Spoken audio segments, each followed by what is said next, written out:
एक गरीब किसान और उसके वफादार कुत्ते। एक गांव में एक गरीब किसान रहता था। उसके पास ज्यादा जमीन या दौलत नहीं थी, लेकिन उसके पास दो वफादार कुत्ते थे जो हमेशा उसके साथ रहते।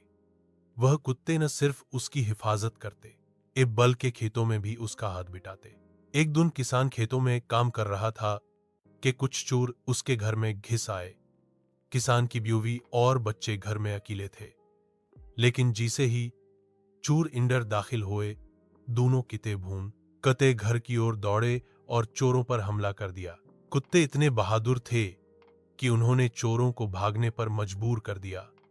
जब किसान वापस आया तो उसने देखा कि उसके कुत्ते जख्मी हैं, लेकिन उसके परिवार को कोई नुकसान नहीं पहुंचा। किसान की आंखों में आंसू थे।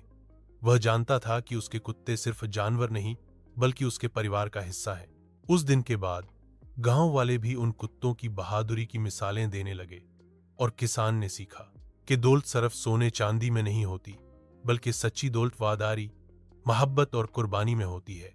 अगर आप चाहें तो मैं उस कहानी का बच्चों के लिए आसान वर्णन या तस्वीरों के साथ किताबी इंदाज भी तैयार कर सकता हूं।